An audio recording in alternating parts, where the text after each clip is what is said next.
Integrated Schools podcast. I'm Andrew, a white dad from Denver. And I'm Courtney, a white mom from Los Angeles. This is Parenting to Win, Who Pays for the Helicopter? We're joined today by Dr. Jessica Calarco, a sociologist from Indiana University who studies inequities in family life and education. Dr. Calarco's research has really focused on schools that have desegregated, at least socioeconomically, and her work highlights the challenges that can come if we only think about this as desegregation and not integration. Her work reminds us that how we show up matters. Yeah, so this conversation is really about how parents think about parenting.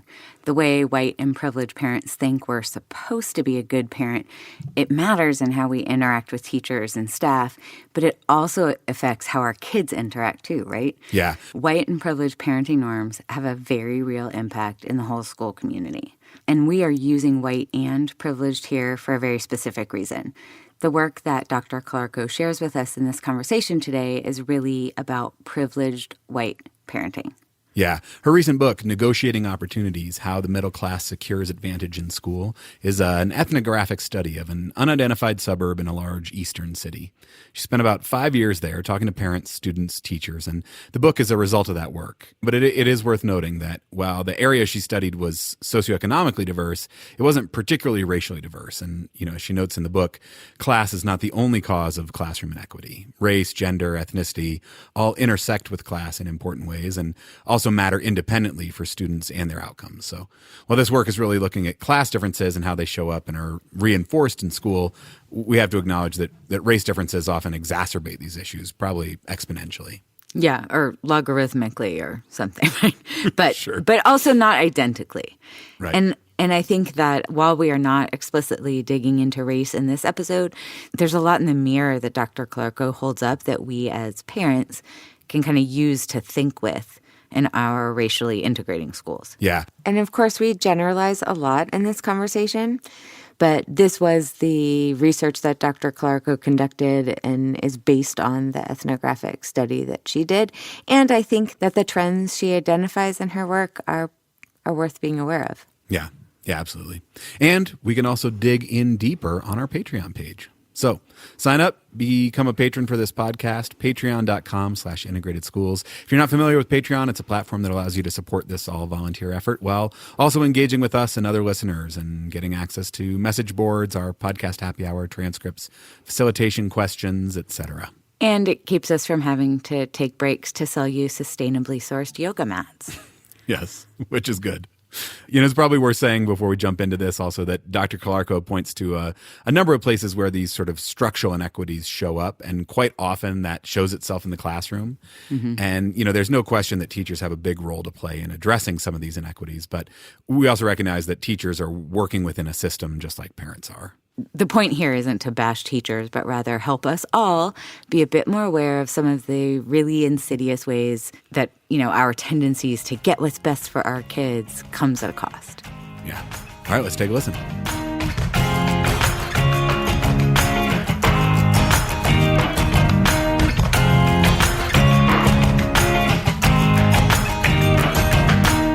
I'm Jessica Calarco. I'm an associate professor of sociology at Indiana University. Great. So I really want to talk about your book, Negotiating Opportunity, How the Middle Class Secures Advantages in School. But before we do that, can we kind of set the stage a little bit? Because I know you've talked in places about intensive parenting, and there's a lot of terms out there, right? Like helicopter parenting and lawnmower parenting and free range parenting. So I don't know if we can kind of just set out some definitions. Sure. So those kinds of parenting, whether we're talking about snowplow parenting or intensive parenting or helicopter parenting, what those discussions often miss is that those kinds of parenting are closely linked to social class and to privilege, especially white affluent parents being the ones who are pushing that kind of parenting and engaging in that kind of parenting and setting that as the standard. And typically that kind of parenting involves, at least in some way, trying to protect kids from failure and trying to make sure that kids have every possible advantage. And that it's not leaving success to chance, but intervening from small ways to big ways, everything from the kinds of neighborhoods that you live in, to the schools that you send your kids to whether or not you write an email to the teacher excusing your kid from homework if they didn't get it done.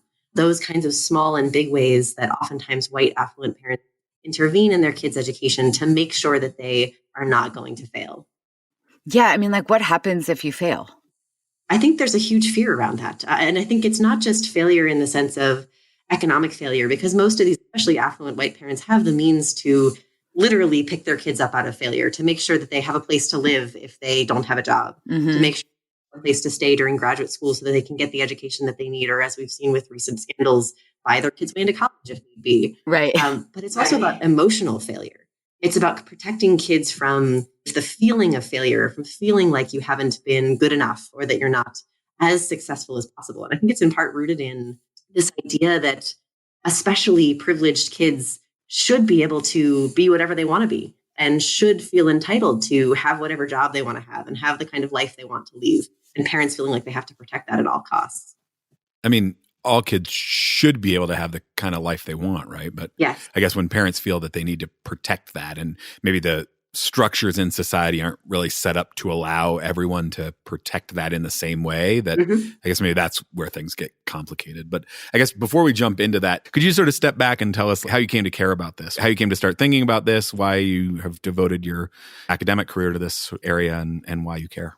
Sure. I was primarily interested in educational inequalities. And specifically, I came into what became my book going from the perspective of what happens when we put middle-class kids and working-class kids in the same classrooms and schools. A lot of the research that's done on social class and schooling more generally has looked at middle and upper middle-class kids in more privileged schools and poor and working-class kids in very poor and working-class schools, and looked at differences in teacher-student interactions, looked at differences in parental involvement, looked at differences in kids' outcomes, but didn't really try to understand what happens when we put these kids into the same classrooms. Do we see them learning from each other? Do we see patterns of inequality being reduced? It was one of the questions that sort of led me into the field to try to explore with my research.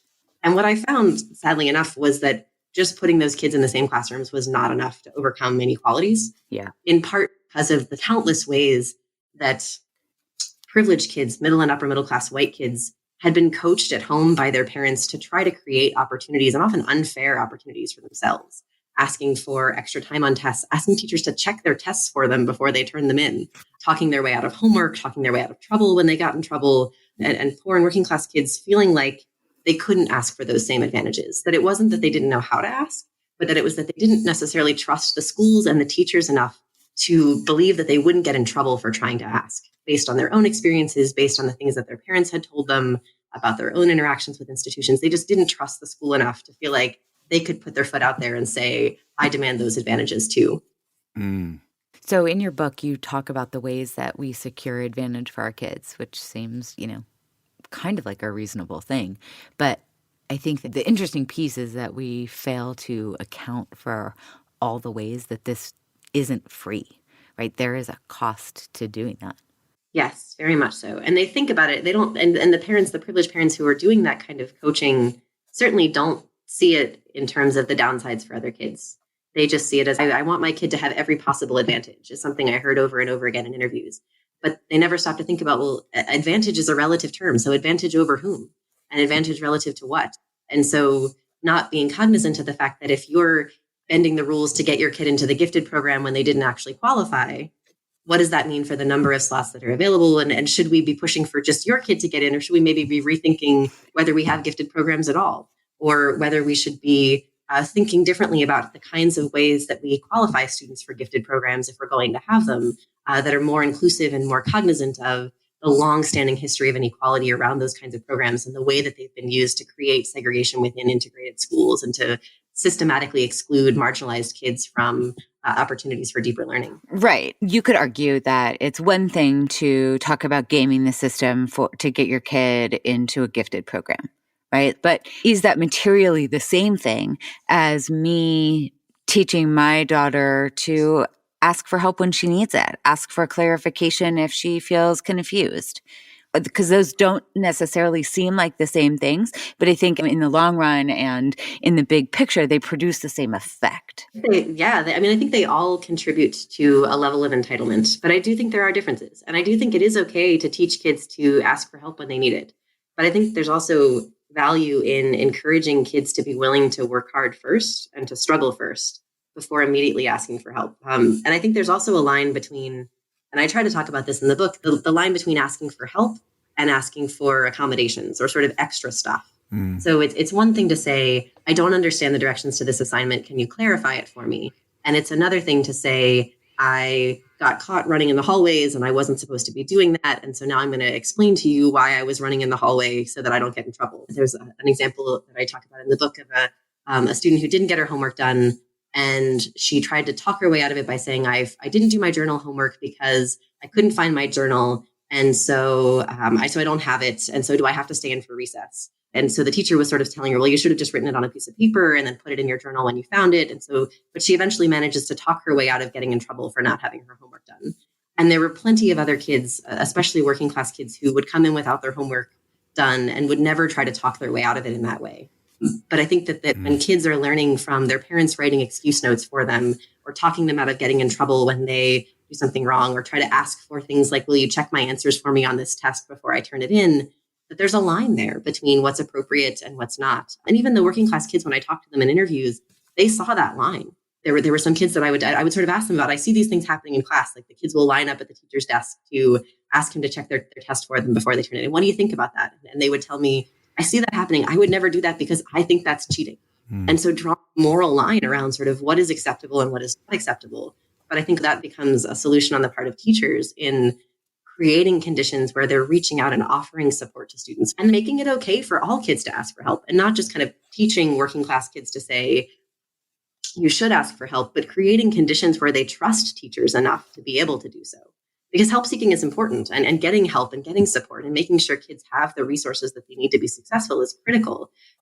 I think certainly it's hard to create entitlement among kids who aren't inherently privileged, but I think at least creating conditions where their teachers can offer them the support that they need and can help them trust more that they won't be punished or judged for asking. I mean, the way that we talk about white and privileged kids as being entitled is also these ways that get them stuff, like these material things that come out of that. Can you give us some stories of how that plays out in the classroom? Sure.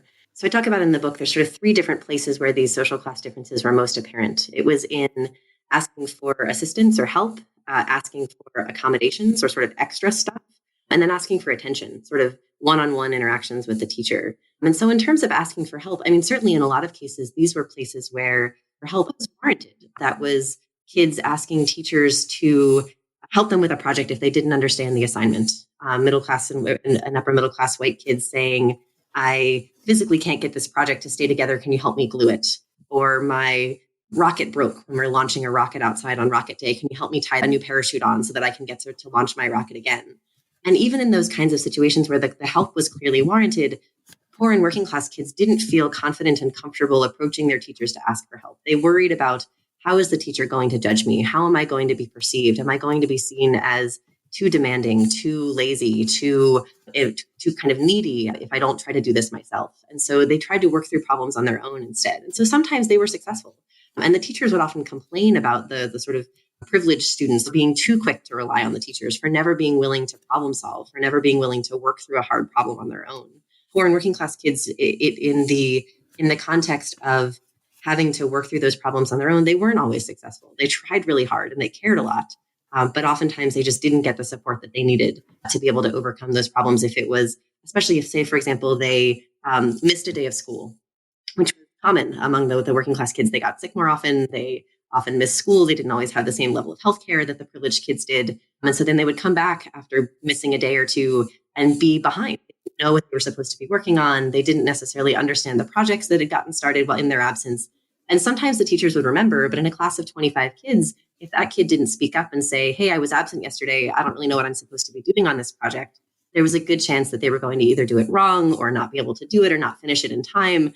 And kids would often get in trouble for that. And so teachers would often mistake poor and working class kids not asking for help for them being off task or being lazy. So it sort of compounded this problem of them not being as willing to ask for help in those kinds of situations. But it wasn't that we just needed to encourage them to ask for more help, because when I talked to them in interviews, it was really about just not feeling like it was their right to ask for help, that they knew that they in theory, could go to the teachers. They saw other kids going to the teachers and asking for help, but they worried on a deep kind of psychic level about what the consequences might be if the teachers felt like they were demanding things that were not owed to them in those kinds of situations. Whereas the middle and upper middle class white kids had no qualms at all about saying, hey, I was absent yesterday. Can you talk me through what I missed? Even if it took the teacher 10 or 15 minutes to walk them through what they missed in that circumstance, just for that one kid. The poor and working class kids didn't feel entitled to the teacher's class time in that same way. The expectations that teachers communicate about kids, right? What sort of message teachers send about what they expect kids to achieve or not achieve? Is that some piece of this? Yeah, absolutely. And also teachers aren't always consistent in their own expectations. Yeah. With homework. Right. The teachers would tell me in interviews that they want kids to be independent with homework, that they get frustrated with parents who are doing homework for kids. But at the same time, when push came to shove in the classroom, they would ultimately privilege kids who got more help from their parents at home. If the kid forgot a project, for example, and left it at home in the morning, the teachers would allow the privileged kids essentially to be able to call home to have mom drive back over and drop off the project for them. Whereas that's something that most poor and working class kids would never even think to ask, can I ask my mom to bring it in? And most of them didn't have parents who were able to do that anyway. Right. And so would end up getting zeros on their projects or having to stay in for recess because they missed the assignment. Whereas privileged kids were able to take advantage of their parents' help to get ahead in those kinds of situations. And teachers didn't necessarily see the inequalities in those kinds of judgments or decisions that they were making around who got punished and who didn't get punished, especially around things like homework. We think of all these ways that what we imagine the life trajectory of these kids as is different. The kid of color doesn't bring in his homework. That's like, well, this is to be expected. And the white kid doesn't bring in their homework. Like, well, something must be going on. Let's try to figure this out.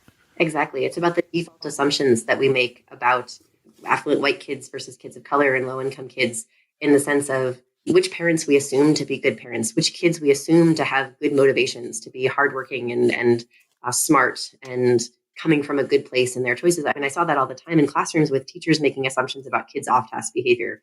Like if kids weren't paying attention, if kids were distracted, if they were reading a book under their desk, if they didn't get their homework done, and how the assumptions about kids' behavior differed based on which families the kids came from and how teachers interpreted their behavior differently on the basis of whether kids immediately jumped in with an explanation, which was often something that the privileged kids do, and the role that those explanations played in changing teachers' default assumptions about which kids were the quote unquote good kids and which kids were the quote unquote bad kids and which kids deserved leniency and which kids deserved punishment. You write in your book about what parents' expectations of teachers and staff are and how those things can be really different between working class and middle and upper class families. One stands out where you were sharing a story from, I believe, a cafeteria worker who would regularly get calls from parents saying, "Could you go look for my kid's iPhone?" Yes. that they left in the cafeteria. Because the way that we think about our role as parents vis-a-vis the school also is a really different cultural exercise, right?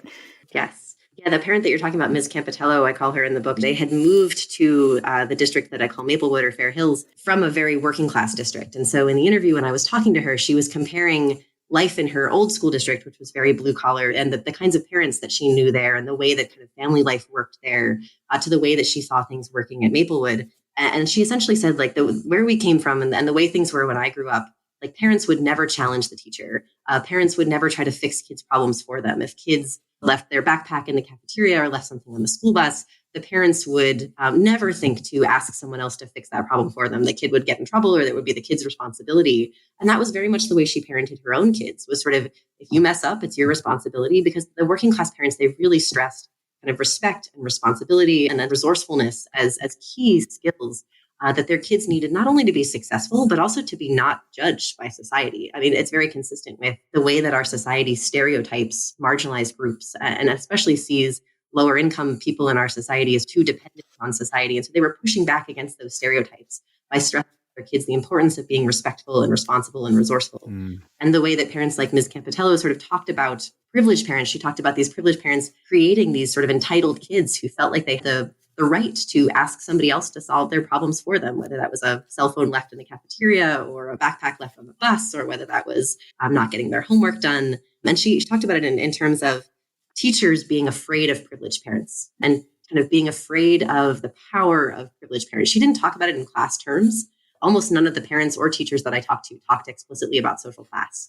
But she talked about the parents here. It was clear that she was talking about parents who were not like her in terms of sort of social status. That the teachers are afraid of them and afraid of what those parents might do to them. It's like all the ways that the system is just set up to cater to and be responsive to the white and privileged parents. Yes.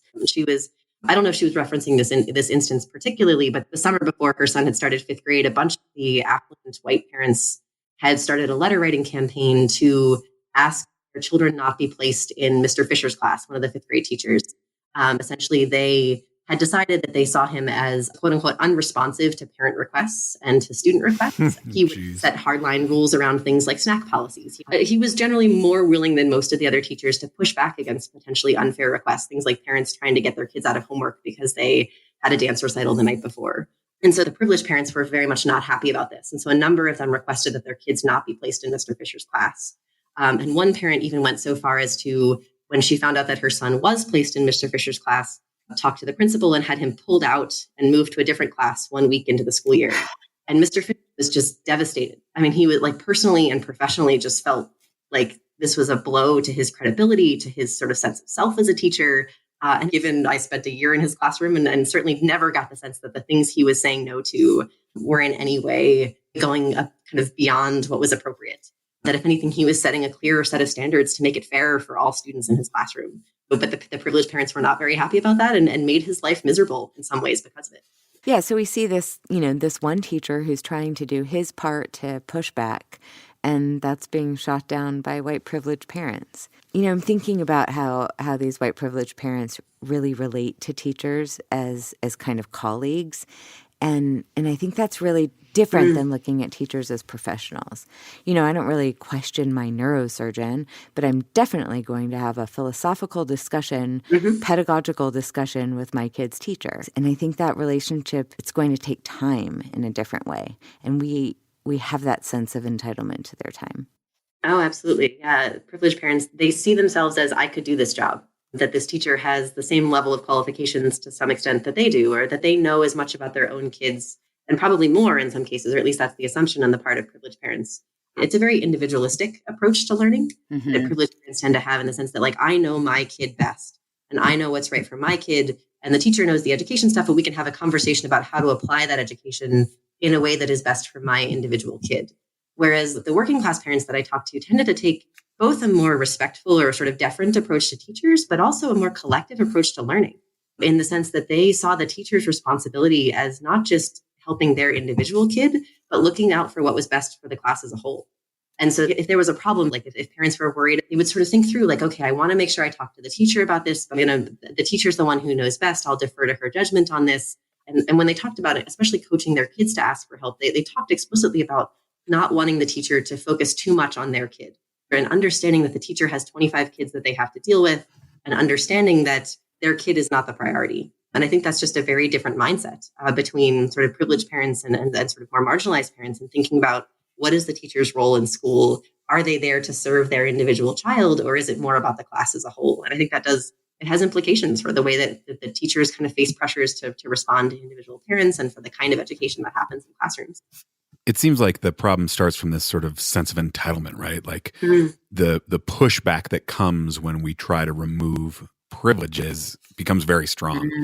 And I guess I'm wondering, has this always been a problem? It feels to me like this is new in some way. I think it's new-ish. I think that there have always been privileged parents who've been able to manipulate the system in their favor. But I think, if anything, the number of parents who have that amount of privilege has expanded in recent years, that it's not the uber elite parents who are able to manipulate systems in this way. And that we have this growing sort of middle to upper middle class of people, kind of professionals that may have grown up sort of very blue collar, kind of lower middle class themselves, but have come into a relatively privileged existence and are able to, by virtue of things like the way that our schools tie funding to property taxes, and the way that white flight has amplified the links between race and class in terms of schooling, and the way that our communities are set up and the opportunities that exist in our society, it creates more opportunities for a larger group of privileged white people to negotiate these kinds of opportunities for themselves. And I'd argue that it's happening in schools, but it's also happening in other social systems as well. In the healthcare system, who gets to demand that doctors be responsive to their kinds of concerns and who doesn't? In terms of things like paid paternity leave and maternity leave, which classes of workers have been able to demand that institutions give them those kinds of advantages?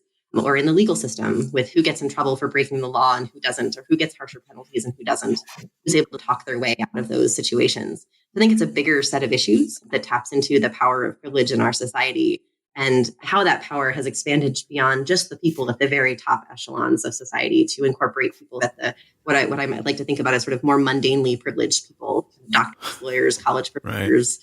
Right. Mundanely privileged. I love that. There is some piece of this that has changed over time, right? I think about the study you did of New Yorker cartoons. You guys looked at New Yorker cartoons about parenting going back, all the way to the 20s and what they say about our parenting narratives?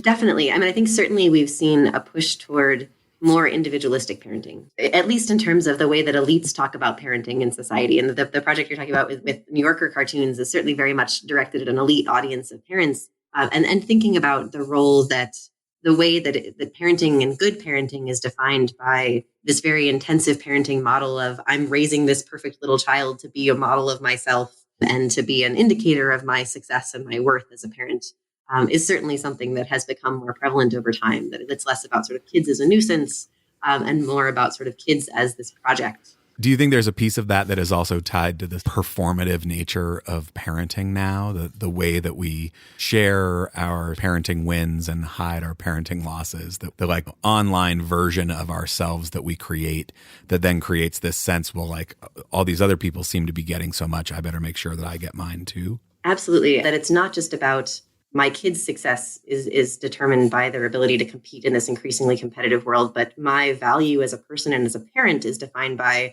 whether my kid goes to the right college and gets the right score on the SATs, whether I'm able to post that picture on Instagram wearing the right college sweatshirt, and that those likes have become sort of the currency of this social media parenting world. I think it's sort of the product of the mommy wars to some extent, in the sense of competition between should mothers be working or should mothers be staying at home, and how that competition has amped up the pressure, especially on mothers, but on fathers as well, to be sort of Pinterest perfect parents and to be able to perform their parenting in a way that is consumable by other parents and by other people in their social networks that give them validation for the success based on what they're doing for their kids, which is more visible. Things like, did you send them the perfect packed lunch in a perfect bento box? Yes.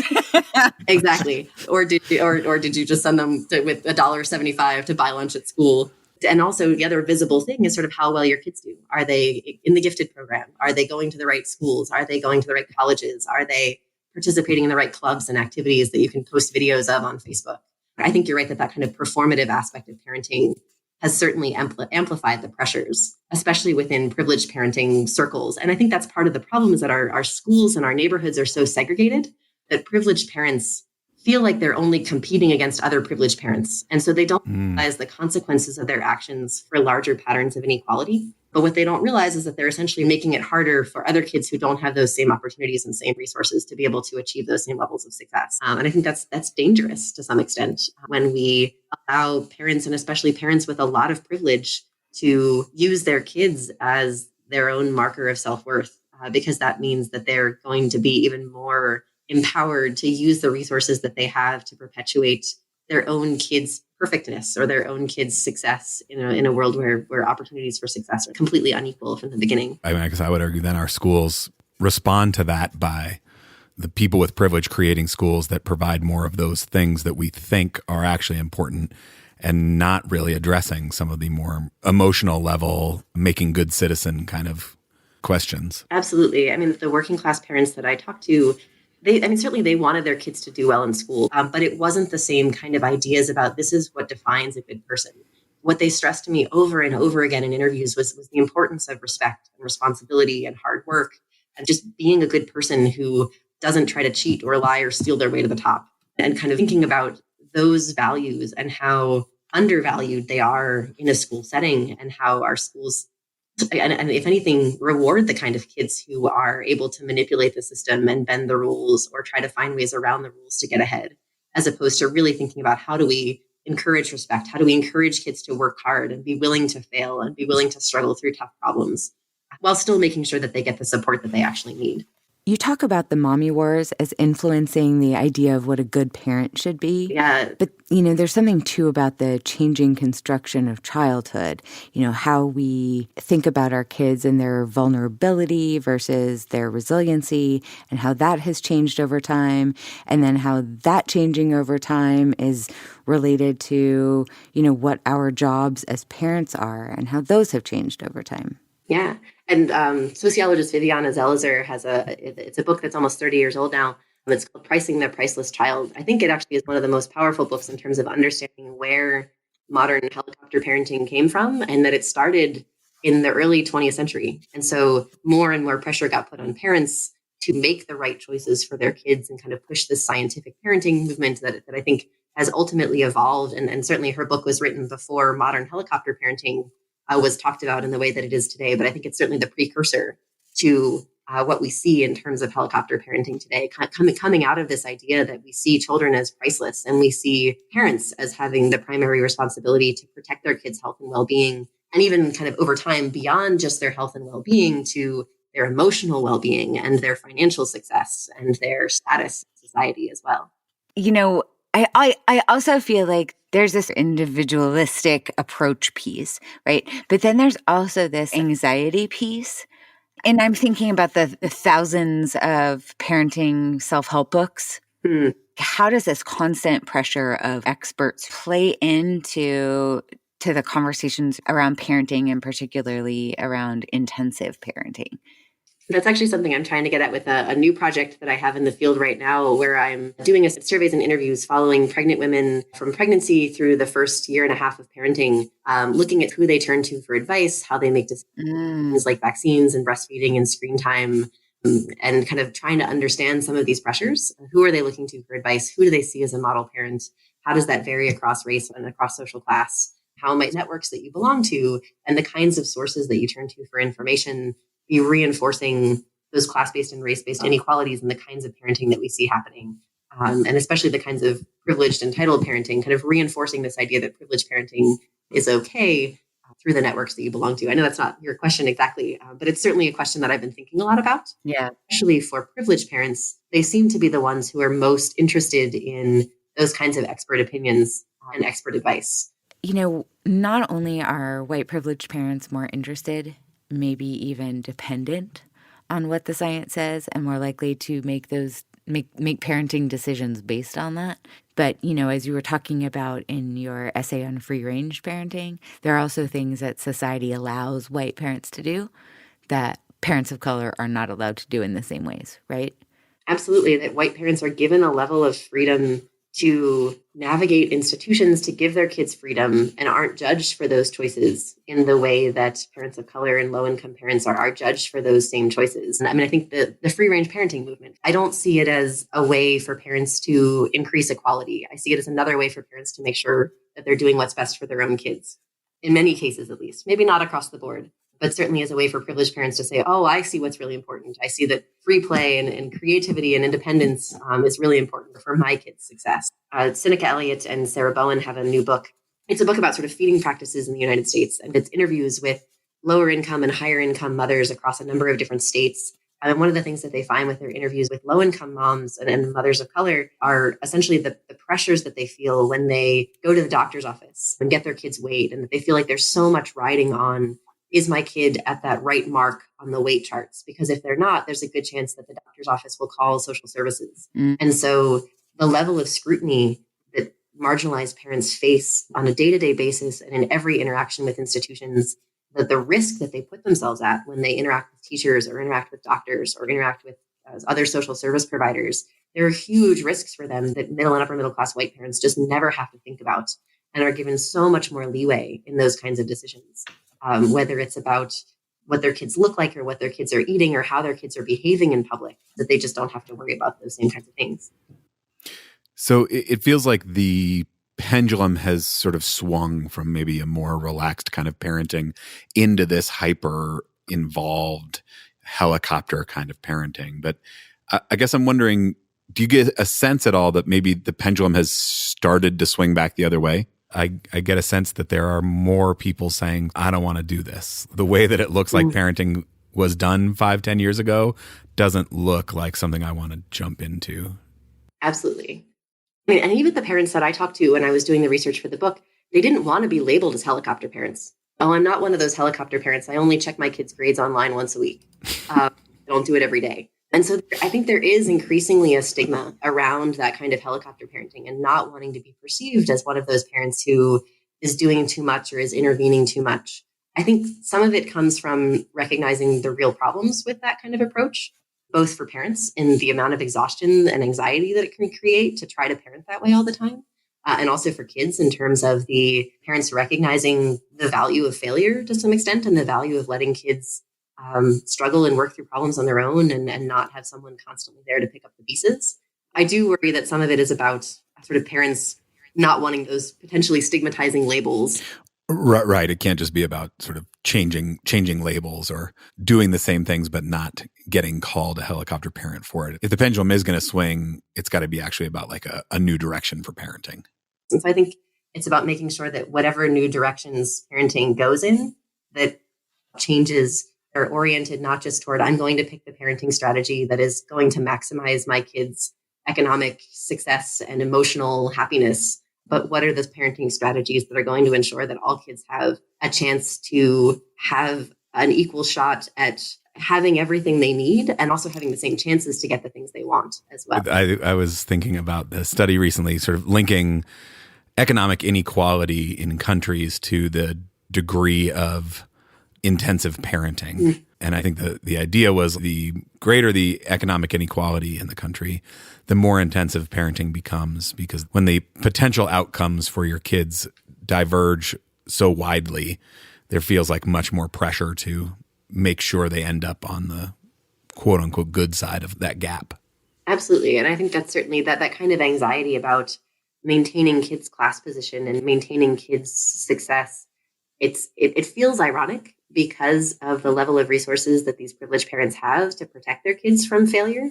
But they certainly feel like there is a lot riding on certainly the parents that I talked to in interviews felt like there was a lot riding on getting into the right college and getting the right kind of degree and getting the right kind of job down the line and living in the right kind of neighborhood. And I think it wasn't just about economic security. It's also about the kind of lifestyle that they lead and that they want their kids to be able to lead. And it's about wanting their kids to be comfortable and to not have to worry about things. That it's not just about having enough money to get by, but about having enough money to live a very comfortable life and to just never really have to worry about much at all. And I think this is a really good tie-in, too, to think about, how white and privileged families kind of think about sending their kids to integrating schools and how we often talk about that as if it is a risk.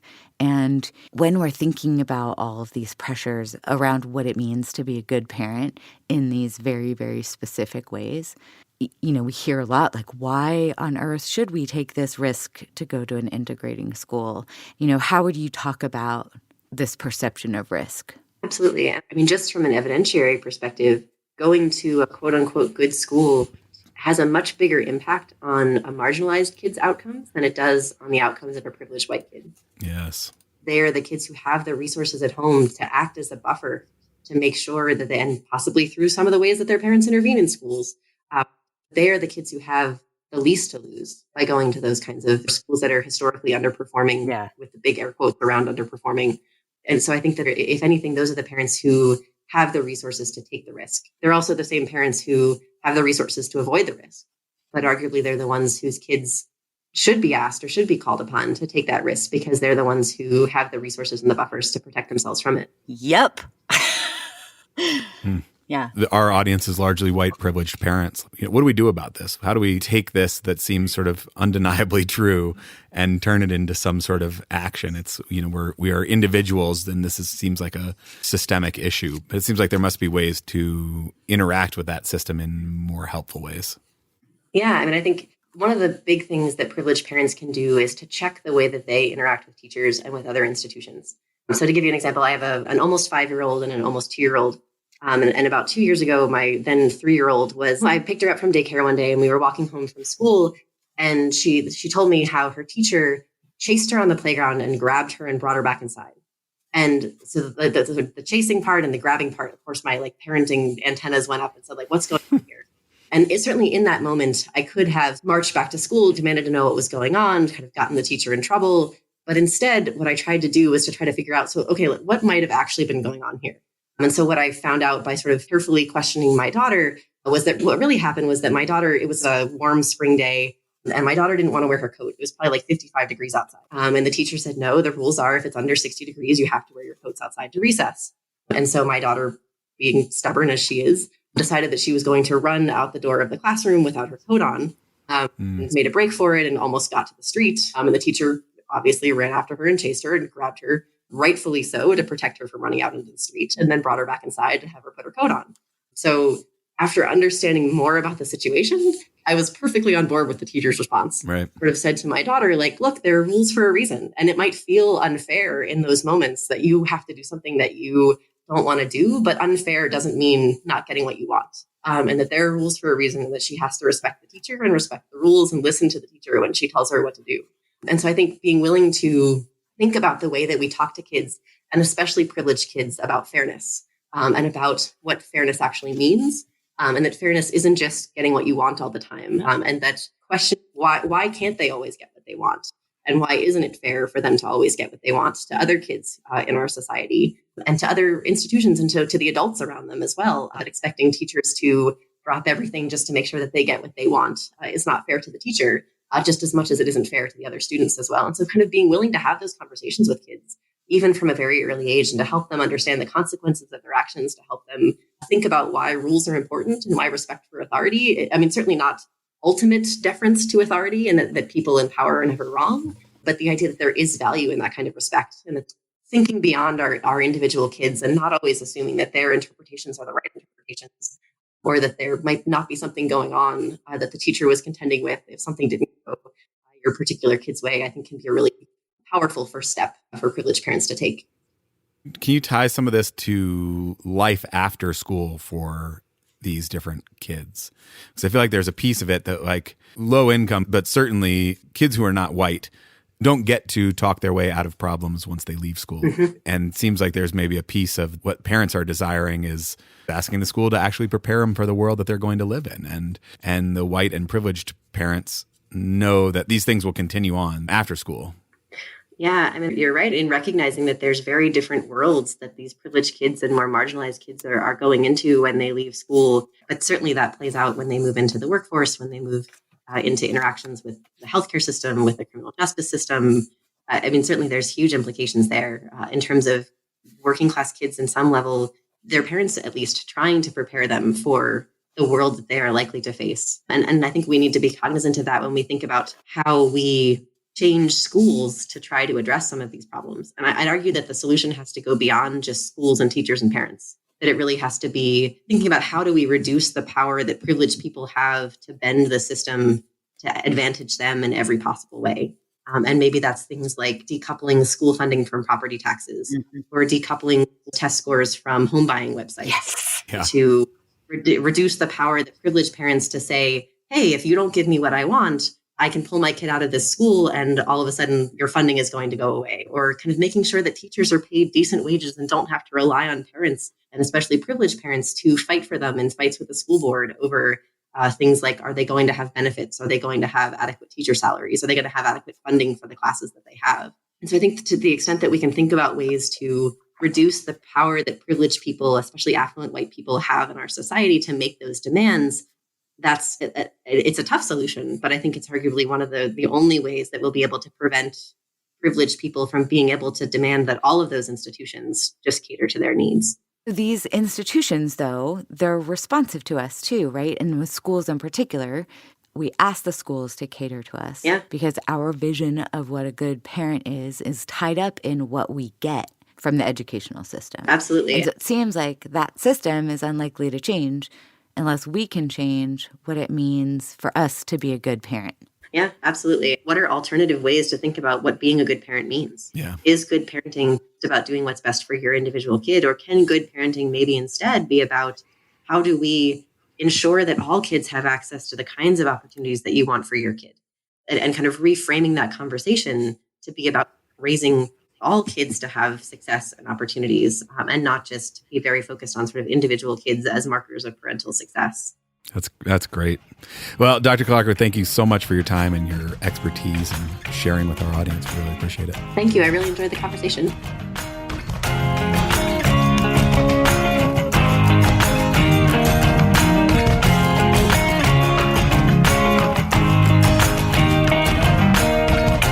Okay, so I have a ton of thoughts, but what stood out to you?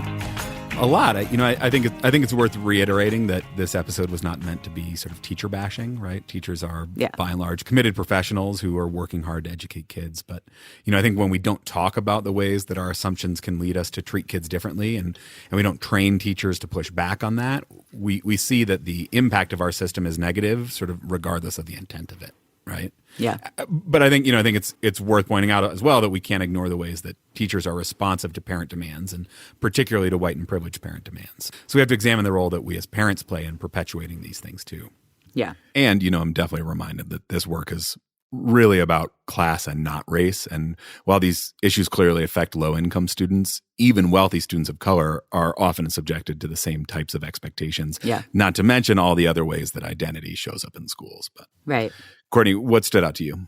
Well, okay, so I'm sure I must have said this 1,000 times by now, but how we imagine our kids' futures is so integral to the choices we make in the day-to-day. Yeah. And, Dr. Clarko talked about how white and privileged parents work to protect our kids from failure, ensuring that our kids live not only economically secure adult lives, but also just don't have to worry too much. Yeah.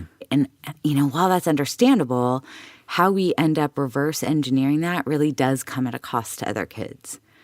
And I don't want my kids to win on the backs of other kids. I don't want my kids to win a dirty game.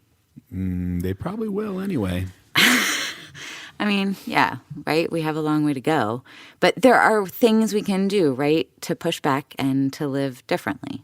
Yeah, I do. I think it's interesting here. She's saying that maybe the pendulum is starting to swing away a bit. That, helicopter parenting is kind of going out of vogue, or at least like admitting that your helicopter parenting is. But yeah, trying to find that line between helicopter parenting and almost but not quite helicopter parenting. Like what is that line? I think she talks about right between accommodation and assistance. Yeah, and there's nuance in there, right? Like there's an interpretation. Yes, in accommodations versus assistance. Right. It's impossible. It's an impossible thing to sort of get right. But I think as a guiding framework, we have to try to find that line. We have to be thinking about that. Yeah. I think we have to add to that question of accommodations versus assistance. What is the impact that I'm having, that my parenting is having, that what I'm teaching my kids is having? And, it's not easy to gauge, but it's a critical reflection point to keep at the forefront of our minds. Because fairness, right? And that was something I found fascinating in her discussion. Fairness, cheating, what counts as those? Yeah, right. Those things are constructed, right? They get constructed differently across class in the school where she is. Like, what does it mean to teach your kids to self-advocate, to figure out their own problems in a context in which other kids see those same actions? Things like getting out of homework without getting in trouble, or having the teacher check your test before you turn it in. Other kids see that as cheating. Like, what does that mean? Yeah, that's back to the impact, right? Yeah, I don't know. Maybe a place to start is try to have conversations with my kids about what are the norms for all the kids in the classroom. Are other kids asking for these things, or is it just you, or is it just the other privileged kids? Right. And getting our kids and ourselves observant to those things and what's happening around us is really important. And, I think that this is like part of my biggest takeaway here is how much we take for granted as true, but it's really belief. It's culture masquerading as nature. It's ideology posturing as common sense. Right. Like what you're bringing up about fairness being defined differently and what it means to be a good parent and what does it mean to get the best for our kids. These are culturally constructed, and the way we construct them and reinforce them has an impact. Right. And science is not immune to this. Science, the science of homework, we need to do a whole episode on science and how we use science as parents to get what we want. Yeah, I think that's probably in order. I think these kinds of conversations are what make me excited about the work we're doing on the podcast and the work that Integrated Schools as an organization is doing. But, Right. I guess I may be a little biased. Yeah. So we thought we'd take a chance to hear what one of our board members has to say. My name is Noliwe Rooks. I'm a professor of Africana Studies and the Director of American Studies at Cornell University. And I am the author of a book called Cutting School, Privatization, Segregation, and the End of Public Education. So Integrated Schools as an organization, when I first heard about it, I felt literally like a cartoon character where a light bulb went off over my head. Because as someone who has written about public education from the 19th century on, one of the threads that I'm clear about is it is the resistance of white parents to really entertain the idea of participating, of joining hands with. And instead of helping, instead of saying, yes, we now believe, we have seen that integration is a good and, becoming warriors for justice, far too frequently it's white parents who basically say, I support integration as an ideal, but not for my kid. So what I felt when I first came to know about integrated schools was here is not just a group of white parents who want to do better, but who are almost evangelical in spreading that message to other white parents. And I think it's one of the first groups, and so one of the first moments where we can really see some sort of organized resistance and pushback to white parental apathy. And as is true with all organizations trying to do good work, we need funds. I'm saying we as a board member, I'm saying we as a parent, me as a citizen of the United States who understands that we have got to get this educational inequality issue, this intractable problem fixed. This is one way. This is a new way. We are in election season. We hear about small donations and what it means for citizens to actually support democracy. This is one of those calls. This is as important a donation as any other that you can make in the support of equality and anti-racism and as a citizen in this democracy. Give. Thank you, Dr. Rooks. You can give on our website directly, integratedschools.org, click the donate button, or join our Patreon, patreon.com/integratedschools. Help the volunteers at Integrated Schools continue with our work. And thank you for listening and for being with us as we try to know better and do better.